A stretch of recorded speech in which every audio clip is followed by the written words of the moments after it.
Halo Sobat Belajar, perkenalkan nama saya Wendra. Ini adalah video pertama saya dari rangkaian video tentang partial square structural equation modeling, salah satu metode yang dipakai dalam penelitian multivariat. Nah, pada kesempatan kali ini saya akan memberikan pengantar terlebih dahulu tentang apa itu partial square structural equation modeling. Video-video berikutnya nanti akan berisikan praktek-praktek tentang bagaimana cara menggunakan PLSM dengan menggunakan software Smart VLS, sehingga kemudian bisa menjadi panduan bagi saudara-saudara sekalian dalam rangka melakukan pengolahan data dengan software Smart VLS. Baik, kita mulai saja. Agenda kita pada kesempatan kali ini adalah kita akan melihat atau mempelajari tentang apa itu analisis multivariat dan bagaimana keterkaitannya dengan SEM. Kita juga akan membahas tentang covariance based SEM atau CB-SEM dan apa perbedaannya dengan PLS-SEM. Selanjutnya kita juga akan melihat rule of thumb atau panduan umum dalam pemilihan PLS-SEM atau CB-SEM dalam penelitian. Kemudian kita juga akan melihat tentang diagram jalur PLS-SEM. Kita mulai saja. Yang pertama, kita mungkin sudah sama-sama mengetahui bahwasanya para peneliti pada awalnya banyak mengandalkan analisis univariat dan bivariat untuk memahami data dan hubungan antar data. Nah, apa itu analisis univariat? Analisis univariat adalah analisis yang dilakukan terhadap satu variabel hasil penelitian. Misalnya dengan melakukan penghitungan atas nilai mean atau rata-rata, nilai median, atau menghitung standar deviasi dari suatu variabel tertentu. Sedangkan analisis bivariat, sesuai dengan namanya B, itu dua, yaitu analisis yang dilakukan terhadap dua variabel yang diduga berhubungan atau berkorelasi. Nah, misalnya dengan melakukan analisis proporsi atau persentase, analisis uji statistik chi-square, z-test, t-test, dan sebagainya untuk melihat makna hubungan dua variabel, apakah cukup bermakna atau tidak bermakna. Kemudian juga analisis untuk melihat keeratan hubungan dengan melakukan odd ratio test. Nah, namun untuk hubungan yang lebih kompleks yang ditandai dengan jumlah variabel penelitian yang lebih dari 2 buah, maka peneliti menerapkan metode analisis data yang lebih canggih yang disebut dengan analisis multivariat. Apa itu analisis multivariat? Analisis multivariat merupakan penerapan metode statistik yang secara bersamaan menganalisis banyak variabel. Seberapa banyak variabelnya? Parameternya tadi adalah lebih dari 2 variabel. Ya. Nah, sedikit kita tinjau ke ke praktek di masa pada tahun 1980-an, di mana metode statistik terkait analisis multivariat yang sering digunakan oleh para peneliti meliputi pendekatan berbasis regresi seperti multiple regression, logistic regression, atau analysis of variance. Di samping itu juga para peneliti menggunakan teknik exploratory dan confirmatory factor analysis, cluster analysis, ataupun multidimensional scaling. Nah, kesemuanya ini yang kita sampaikan di atas tadi sering disebut dengan istilah first generation technique atau teknik generasi pertama dari multivariat, analisis multivariat itu sendiri.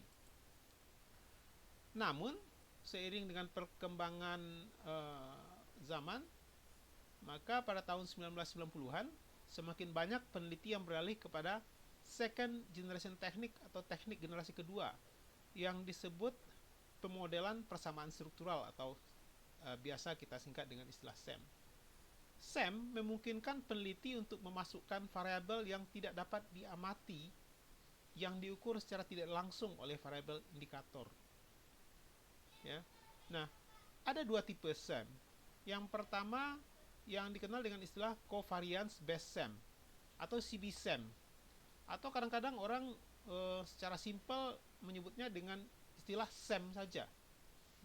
Yang kedua yang disebut dengan partial least square SEM atau biasa disingkat PLSM, disebut juga dengan PLS path modeling, atau kadang-kadang orang menyebutnya hanya sekedar cukup menyebutkan dengan nama PLS saja, tapi maksudnya adalah partial square SEM. Nah, tabel ini menggambarkan yang kita sampaikan tadi, bahwasanya ada first generation technique of multivariate, ada second generation technique of multivariates. Nah, teknik-teknik first generation dan second generation itu bisa kita kelompokkan lagi ke dalam dua tujuan penelitian. Yang pertama adalah exploratory, yang kedua confirmatory. Penelitian yang bersifat exploratory adalah penelitian yang mencoba untuk mengembangkan pengetahuan. Sedangkan penelitian yang bersifat confirmatory adalah penelitian yang bersifat mencoba untuk mengkonfirmasi atau menguji suatu teori yang sudah kuat. Nah, metode multivariate first generation technique seperti cluster analysis, exploratory factor analysis, multidimensional scaling termasuk atau tergolong ke dalam exploratory research atau studies. Sedangkan penelitian yang tergolong sebagai penelitian yang tergolong confirmatory studies itu teknik first generation-nya adalah analysis of variance, logistic regression, ataupun confirmatory factor analysis. Nah, pada second generation yang berkembang pada sekitar tahun 1990-an itu tadi, maka teknik-teknik exploratory atau pengembangan teori itu lebih banyak diwakili dengan penggunaan partial square structural equation modeling atau PLS. Sedangkan penelitian yang bertujuan untuk mengkonfirmasi teori banyak menggunakan pendekatan covariance based structural equation modeling atau CB-SEM. Nah, secara sederhananya, ya, perbedaan antara covariance based SEM dengan PLS adalah sebagai berikut. Pertama adalah CB-SEM merupakan tipe SEM yang mengharuskan konstruk atau construct, ya, maupun indikator-indikatornya untuk saling berkorelasi satu sama lainnya dalam suatu model struktural. Ya, jadi baik construct, konstruk atau variabel laten maupun indikator-indikatornya haruslah saling berkorelasi satu sama lain dalam suatu model struktural. Nah, inilah pendekatan yang dipakai oleh CB-SEM ini. Sedangkan PLSEM merupakan tipe SEM yang menggunakan varian dalam proses iterasi sehingga tidak memerlukan korelasi antar indikator maupun konstruk latennya dalam suatu model struktural. Nah, mungkin muncul pertanyaan, ya, dalam suatu penelitian yang menggunakan teknik multivariate dengan pendekatan SEM, saya harus pakai pendekatan yang mana nih? CB-SEM atau PLSEM? Nah, ada beberapa rule of thumbs atau panduan umum pemilihan PLSEM atau CB-SEM. Yang pertama kita lihat, ya, ada beberapa kriterianya sebagai panduan. Kriteria pertama adalah dilihat berdasarkan tujuan penelitian. CB-SEM lebih tepat atau lebih cocok dipakai untuk penelitian yang bertujuan untuk menguji teori, mengkonfirmasi teori, atau membandingkan berbagai alternatif teori. Pengujian berbasiskan teori yang sudah kuat. Artinya adalah yang diuji itu adalah teori-teori yang sudah kuat, sudah established, dan kita ingin mengkonfirmasi teori tersebut atau membandingkan berbagai alternatif teori. Muncul pertanyaan, apa sih yang disebut dengan teori? Teori adalah serangkaian hubungan sistematis antara beberapa variabel yang dapat diuji secara empiris. Jadi sederhananya teori itu adalah variabel-variabel yang saling berhubungan, yang dapat diuji secara empirical. Bagaimana dengan PLSM? PLSM cocok dipakai untuk penelitian yang bertujuan mengembangkan teori atau membangun teori. Karena tujuannya adalah mengembangkan atau membangun teori, maka penelitian ini orientasinya adalah prediktif. Memprediksi hubungan antar konstruk atau konstruk. Penelitian bersifat eksploratory atau perluasan dan model struktural saat ini. Karena tujuan penelitian adalah mengembangkan teori, maka penelitian-penelitian yang menggunakan PLSM tidak menuntut dasar teori yang kuat. Ya. Jadi pengujian dilakukan tanpa dasar teori yang kuat karena memang tujuannya adalah pengembangan teori. Namun demikian, meskipun PLSM sudah didesain sedemikian rupa untuk pengembangan teori, namun PLSM dapat juga digunakan untuk menguji teori. Jadi fungsinya ada dua, pengembangan teori dan pengujian teori bisa pakai PLSM, namun CBSM ya, lebih tepat dipakai untuk konfirmasi teori saja, tapi tidak tepat untuk pengembangan teori. Itu yang pertama berdasarkan tujuan penelitian. Yang kedua adalah model estimasi yang digunakan. CBSM menggunakan model estimasi maximum likelihood atau ML. Maximum likelihood estimation adalah teknik yang digunakan untuk mencari titik tertentu untuk memaksimumkan sebuah fungsi. Sementara PLSM, model estimasinya adalah the best weight estimate untuk setiap blok indikator dari sebuah variabel laten. Ya. Berikutnya adalah kita bisa melihat berdasarkan spesifikasi model pengukuran. CBSM ya, menuntut model pengukuran yang bersifat reflektif. Sementara PLSM menuntut model pengukuran yang bisa bersifat formatif dan reflektif.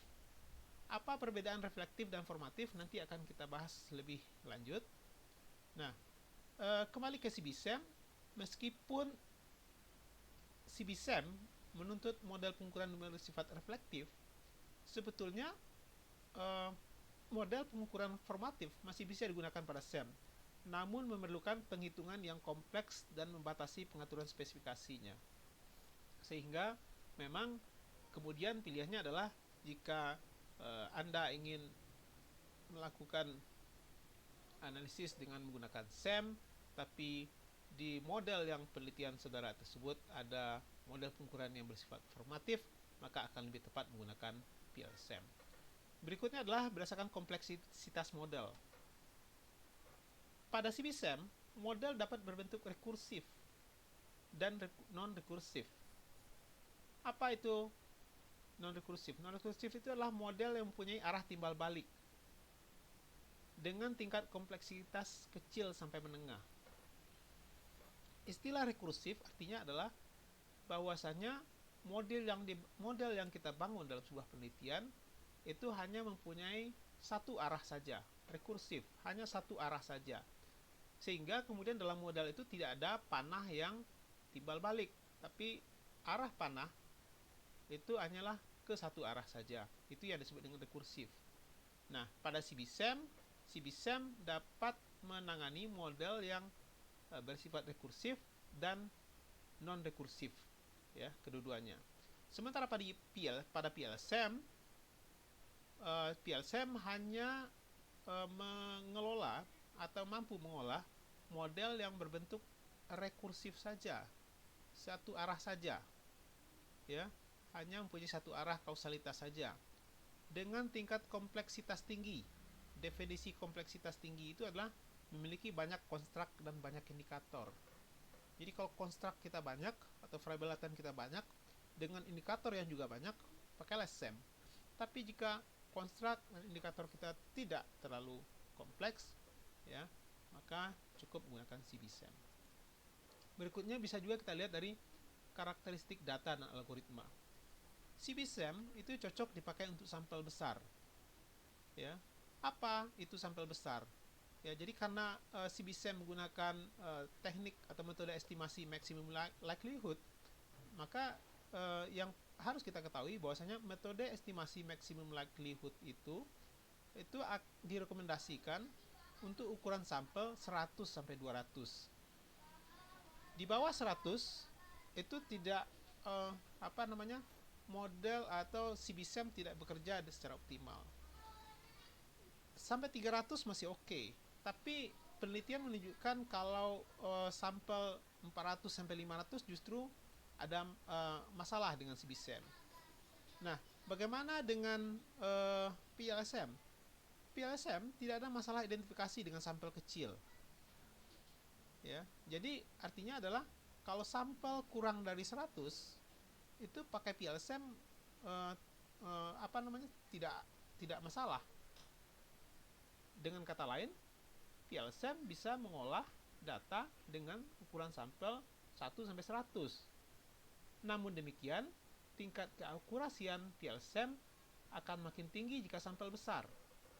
Artinya adalah kalau kita menggunakan sampel di atas 100 pun, PLSM masih akan bisa mengolah.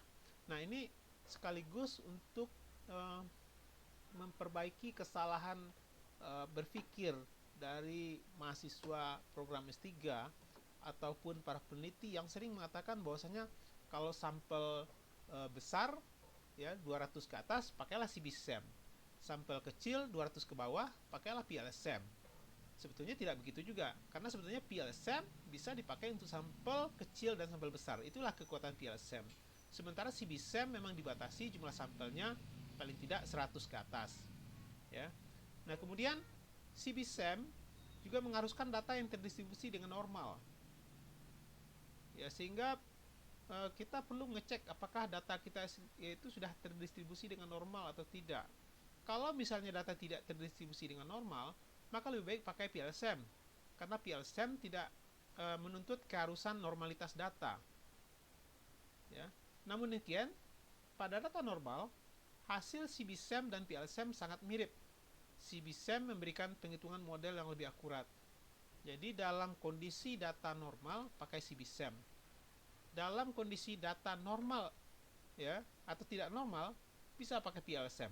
Jadi PLSM bisa mengolah kedua-duanya. Itu kekuatan PLSM ya berikutnya. Kemudian CBSEM, ya, kalau kita lihat dari skala pengukuran, CBSEM itu mengolah data yang continuous atau data interval. Sementara PLS bisa mengolah data nominal, data ordinal, dan data continuous. Ya. Nah, kalau misalnya saudara sekalian belum masih ragu tentang apa itu data nominal, ordinal, dan bedanya dengan data continuous, nanti kita akan bahas pada video yang lain. Kemudian adalah kriteria. Ya, kriteria yang berikutnya adalah evaluasi model. CBSEM, ya, menggunakan evaluasi model estimasi parameter yang menuntut pemenuhan kriteria goodness of fit. Jadi estimasi parameternya menuntut pemenuhan kriteria goodness of fit. Jadi perlu pengujian goodness of fit pada CBSEM. Sementara pada PLSM, estimasi parameter dapat langsung dilakukan tanpa persyaratan kriteria goodness of fit. Berikutnya adalah software.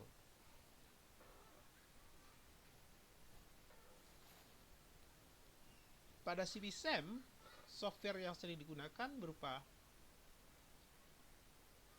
Amos,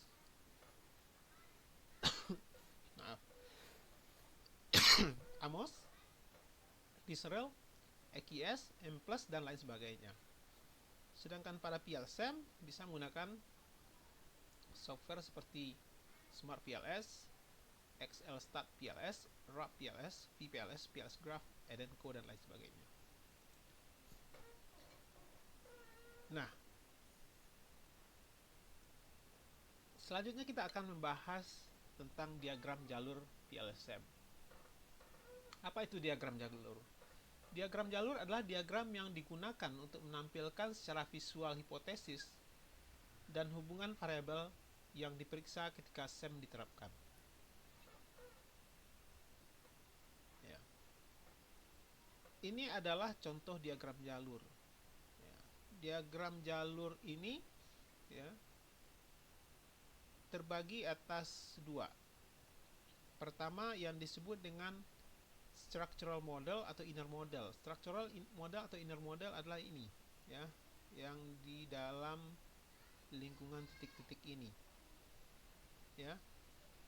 Ini yang disebut dengan structural model.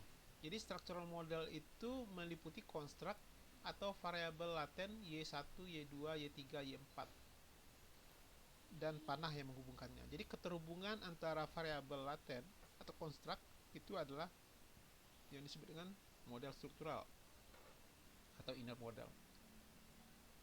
Yang kedua, ada yang disebut dengan measurement model atau outer model, ya. Measurement model atau outer model ini, ya, kotak yang ini, ya, kotak yang ini, juga kotak yang ini nih, kotak yang kedua.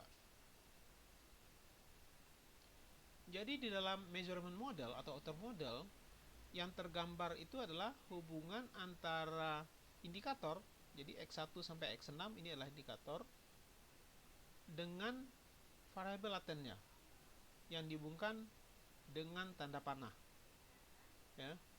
Ini juga, ini adalah variabel laten Y3, Y4, sedangkan X7, X8, X9 adalah indikator, ya, dan itu dihubungkan dengan tanda panah. Dan inilah yang disebut dengan measurement model atau outer model. Nah, measurement model atau outer model ini ada yang berada di depan, ya, yang menggambarkan atau begini. Jadi indikator-indikator ini terhubung dengan yang disebut dengan variabel laten exogenous, ya. Variabel laten exogenous ini ditandai dengan panah yang keluar dari variabel laten tersebut. Jadi Y1, Y2 disebut juga dengan variabel laten exogenous atau construct exogen, ya.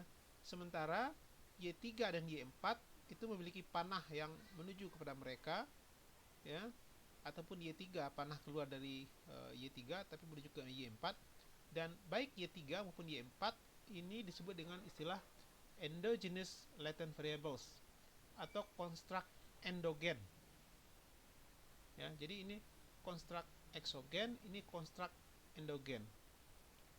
Nah, jadi kesemuanya ini, ya, hubungan antara indikator dengan variabel laten exogen ini yang disebut dengan istilah measurement model atau outer model of exogenous latent variable. Sementara yang di sini, blok yang di sini, ini yang disebut dengan measurement model, outer model of endogenous latent variables. Nah, kita akan membahas atau membreakdown, ya, komponen dari diagram jalur PLS ini, ya. Kita akan lihat masing-masingnya secara lebih detail. Pertama yang harus kita pahami bahwasanya adalah di dalam diagram jalur PLS, ya, terdapat dua elemen. Tadi sudah disinggung juga. Yang pertama yang disebut dengan model struktural, juga disebut juga dengan inner model dalam konteks PLSM, yang mewakili konstruksi lingkaran atau oval. Nah, ini berbentuk lingkaran atau oval. Model struktural juga menampilkan hubungan jalur antar konstruk, ya. Jadi Y1, Y2, Y3, Y4 bentuknya oval. Ini adalah construct, ya, construct atau latent variable. Dan antar construct itu dihubungkan dengan tanda panah. Inilah yang disebut dengan model struktural. Kemudian ada juga disebut dengan model pengukuran, atau istilah lainnya adalah outer model dalam PLSM. Dari konstruk yang menampilkan hubungan antara konstruk dan variabel indikator atau persegi panjang. Jadi model pengukuran adalah model yang menggambarkan hubungan antara indikator dengan konstruknya, yang hubungan itu ditunjukkan dengan tanda panah. Jadi inilah yang disebut dengan model pengukuran. Kemudian tadi kita berkali-kali menyinggung tentang konstruk atau juga variable laten atau latent variable. Sebetulnya apa sih itu konstruk atau latent variable itu? Latent variable atau construct adalah variabel yang berbentuk abstrak dan tidak dapat diukur secara langsung. Ya, istilahnya adalah unobserved variable. Direpresentasikan dalam model jalur sebagai lingkaran atau oval, ya, Y1 hingga Y4 tadi. Contoh construct, ya, adalah kepuasan kerja. Ya, kita tahu bahwasanya kita tidak dapat secara langsung mengukur konsep kepuasan kerja. Seperti apa sih kepuasan kerja itu? Itu kan sangat abstrak, ya. Nah, sehingga kemudian ini disebut sebagai variabel laten. Variabel laten itu sesuatu yang ya tidak terobservasi, kita nggak bisa lihat. Nah, namun demikian, meskipun kepuasan kerja adalah sebuah konstruk yang abstrak, namun kita dapat mengukur indikator atau manifestasi dari apa yang telah kita sepakati sebagai kepuasan kerja tersebut. Ya, kita dapat mengukur indikatornya. Jadi indikator atau sering juga disebut dengan istilah item atau variabel manifest adalah variabel yang bisa diukur secara langsung, yang berisi data mentah. Misalnya ya, jika konsepnya adalah kepuasan kerja, sebagaimana kita bahas sebelumnya, jadi konstruknya adalah kepuasan kerja, maka beberapa variabel yang dapat digunakan untuk mengukur ini adalah sebagai berikut. Satu, misalnya kesenangan atas pekerjaan. Ya, kita bikin kuesioner, kita tanyakan apakah dia senang dengan pekerjaannya atau tidak. Skalanya mungkin Likert, dari sangat setuju sampai ke sangat tidak setuju. Ya, jadi kesenangan atas pekerjaan bisa diukur berdasarkan pendapat dari responden kita. Kedua adalah kecintaan atas pekerjaan. Seberapa cinta dia dengan pekerjaannya. Yang ketiga adalah perasaan dihargai atas kontribusi yang diberikan. Bagaimana perasaan responden terkait penghargaan atas kontribusi yang sudah dia berikan kepada perusahaan. Ini sesuatu yang bisa diukur. Ketiga-tiganya bisa diukur. Dan ini ketiga-tiganya ini disebut dengan indikator, dan ini mewakili, ya, mewakili konstruk kepuasan kerja. Nah, di dalam diagram jalur PLSM, indikator ditandai dengan bentuk kotak segi 4, ya. Bentuk kotak segi 4 itu adalah indikator. Nah, kemudian di dalam diagram jalur juga ada panah berkepala tunggal. Ya. Panah berkepala tunggal itu mewakili hubungan yang terarah. Panah berkepala satu atau kepala tunggal dianggap sebagai hubungan prediktif. Jika didukung dengan dasar teori yang kuat, panah dapat diartikan sebagai hubungan kausal atau hubungan yang mempengaruhi. Ya. Kemudian di dalam PLSM juga ada istilah measurement error dan structural error. Ya. Maksudnya begini, kita mulai dengan measurement error. Sebagai pengguna SEM, kita harus sadar bahwa pengukuran yang kita buat itu bisa jadi tidak sempurna. Oleh karena itu, modal pengukuran memasukkan yang disebut dengan kesalahan pengukuran atau measurement error. Ini contohnya adalah ini. Ya, jadi ini adalah indikator kita, indikator di diagram jalur. Ya, indikator ini mungkin tidak semuanya bisa mengcapture apa yang ada di dalam sebuah model. Maka hal-hal yang tidak bisa di-capture, ya, melalui pengukuran ini, indikator ini, itu disebut dengan error atau measurement error. Measurement error mewakili variance yang tidak dapat dijelaskan ketika model jalur itu diperkirakan. Nah, bagaimana dengan model struktural? Model struktural juga mengandung error. Bahwasanya kita sebagai pengguna PLSM harus menyadari bahwasanya kita tidak mungkin secara sempurna bisa memprediksi construct dependent. Ya. Jadi kita tidak bisa secara sempurna memprediksi Y3 dan Y4. Oleh karena itu, ya, model struktural kita itu pasti mengandung kesalahan. Ini yang disebut dengan structural error, dan diberi logo seperti huruf Z, itu bahasa simbolnya Z, atau zeta, ya. Pada gambar di samping ini structural error diberi logo Z3, yaitu structural error untuk construct dependent Y3, dan Z4 untuk structural error untuk construct Y4. Kemudian sebaliknya, construct independent yang hanya menjelaskan construct dependent lainnya dalam model struktural tidak memiliki kesalahan atau error. Jadi yang construct dependent itu tidak ada kesalahan atau errornya. Tapi yang ada errornya adalah construct independent. Artinya adalah kita tidak bisa secara sempurna memprediksi construct independent tersebut di dalam model kita. Nah, kalau saya kembalikan lagi ke model kita yang lengkap tadi, ini Y4 itu hanya memiliki satu indikator, yaitu X10, dan tidak ada panah, ya. Perhatikan, tidak ada panah baik menuju ke Y4 maupun ke X10. Nah, kondisi ini yang disebut dengan istilah construct item tunggal, ya, di mana arah hubungan antara construct dan indikator tidak mengandung kesalahan atau error karena construct dan indikator dipandang setara. Jadi karena indikatornya cuma satu, sehingga baik pada model pengukuran ini tidak ada errornya, tidak ada measurement error, ya, karena antara construct dengan indikator dipandang setara. Nah, di samping itu juga yang perlu kita pahami di dalam diagram jalur PLSM adalah ada dua jenis teori untuk mengembangkan diagram jalur ini, ya. Jadi pengembangan diagram jalur, ya, itu ada teori. Teorinya itu ada dua. Satu yang disebut dengan teori pengukuran, kedua adalah teori struktural. Teori pengukuran adalah teori yang menunjukkan bagaimana konstruk itu diukur. Ada dua cara pengukuran konstruk yang disebut dengan formatif dan reflektif.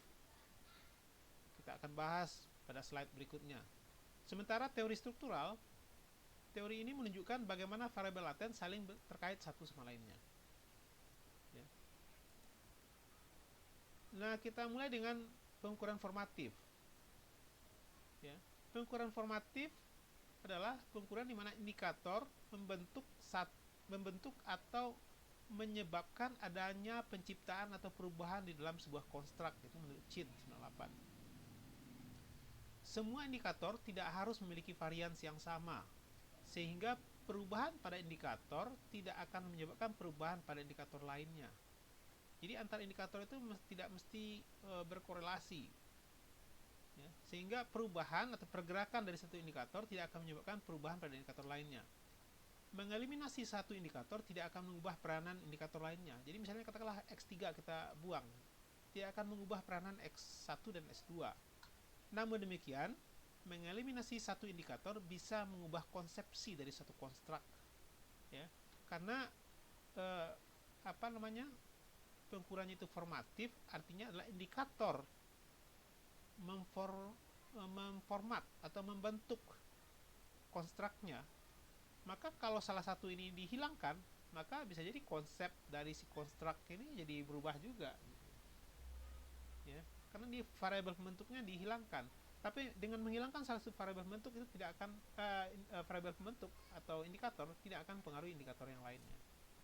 Nah, pada pengukuran formatif arah panah menunjuk dari indikator ke konstruk. Perhatikan ini, ya. Jadi arah panahnya ada dari indikator ke konstruk, artinya indikator yang membentuk konstruk.